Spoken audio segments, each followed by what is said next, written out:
Akhir-akhir ini mungkin tidak asing lagi mendengar istilah overthinking, apalagi di kalangan remaja yang dikit-dikit nggak bisa tidur, stres, mager, bad mood, dan itu semua hanya karena overthinking. Sebenarnya apa sih yang dinamakan overthinking itu? Apa semua tindakan berpikir itu bisa dikatakan overthinking? Dalam segi bahasa sendiri, terdapat atas dua kata yakni over dan thinking. Misalnya ada seseorang anak remaja yang memiliki hormon kurang seimbang. Kemudian, dari segi psikologisnya, ia mendapatkan pola asuh keluarga yang kurang memperhatikan kesehatan mentalnya. Dan ditambah lagi dengan lingkungan sosial yang memberikan body shaming atau semacamnya. Akibatnya, mental anak tersebut akan terganggu dan dapat memicu munculnya gejala-gejala gangguan mental. Memang tidak bisa dipungkiri overthinking selalu datang dengan sendirinya ke dalam pikiran para remaja, terutama saat malam hari sebelum tidur yang bisa mengakibatkan stres dalam diri sendiri. Timbulnya overthinking terhadap masing-masing individu tentunya mempunyai alasan yang berbeda. Penyebab overthinking pada remaja itu biasanya karena insecure, rasa takut yang berlebihan, terlalu memikirkan pendapat orang lain, overthinking dalam hubungan asmara, dan terlalu berekspektasi yang tinggi, serta suasana hening saat tidur. Dampak dari overthinking itu ada dua macam. Yang pertama yaitu ada dampak fisik, yang kedua yaitu dampak psikis. Di dalam dampak fisik dari overthinking biasanya nafsu makan menurun, waktu tidur tidak menentu.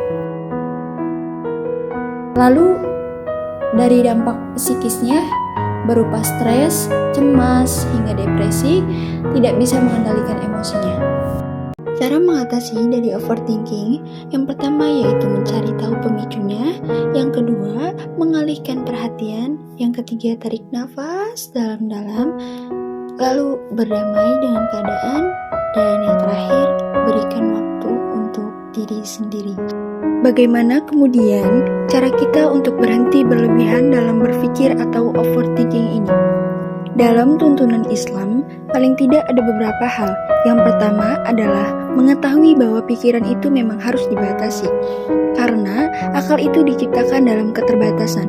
Karena itu dapat kita sadari, lantaran akal itu terbatas, maka jangan gunakan ia untuk sesuatu yang berlebihan.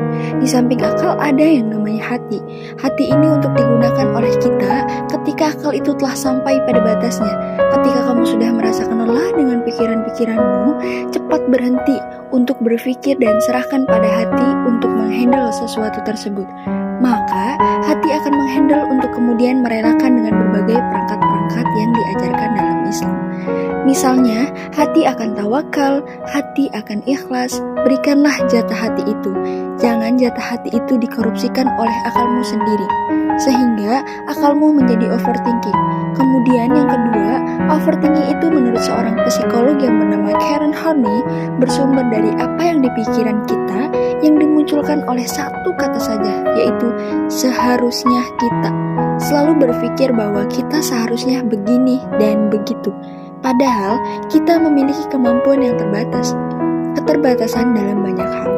Karena itu, berhentilah berpikir dengan frame seharusnya kita, tapi digantilah dengan berpikir dalam frame semampunya kita.